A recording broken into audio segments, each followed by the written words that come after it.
বিসমিল্লাহির রহমানির রহিম। আসসালামু আলাইকুম এভরিওয়ান। জুয়েল চ্যানেলের পক্ষ থেকে আপনাদেরকে আবারও অভিনন্দন ও শুভেচ্ছা।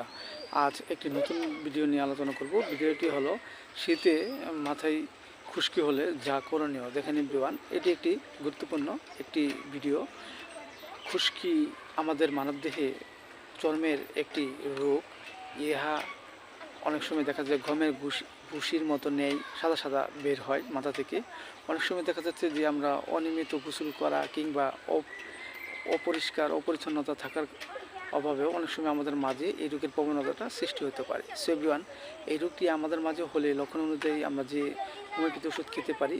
যেমন দেখা যাচ্ছে যে এই রোগ আক্রান্ত ব্যক্তিটি যদি শীতকাতর হয়, পানি পিপাসা থাকে এবং মাথায় যদি প্রচুর পরিমাণে গমের ভুসির মতো খুশকি বের হয়, এসব লক্ষণে আমরা যে ওষুধটি সেবন করতে পারি সেটা হলো আর্সেনিক অ্যালবাম 30।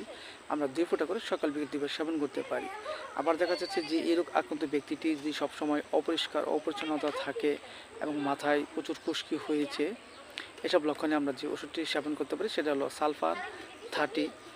আমরা 2 ফোঁটা করে সকাল বিকেল 2 বার সেবন করতে পারি। পাশাপাশি একটি হোমিওপ্যাথি বায়োকেমিক বড়ি খেতে পারি, ন্যাটাম মেয়র 6 4টি গোবর চিবিয়ে আমরা হালকা গরম পানি সহ সকাল বিকেল 2 বার সেবন করতে পারি। এতে করে আমাদের মাঝে যে মাথায় যে খুশকি সেটা আস্তে আস্তে দূর হয়ে যাবে এবং আমাদের মাঝে সুস্থ হতে ফিরে আসবে।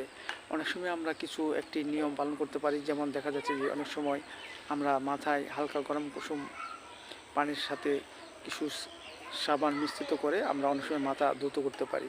এতে করে অনেক সময় আমাদের মাথায় যে খুশকি সেটা আস্তে আস্তে দূর হয়ে যাবে এবং আমাদের মাঝে সুস্থ হতে ফিরে আসবে। সো এভরিওয়ান, ভিডিওটি ভালো লাগলে অবশ্যই আপনারা লাইক দেবেন, সাবস্ক্রাইব করবেন। সবাই ভালো থাকেন, সুস্থ থাকেন। আল্লাহ হাফেজ।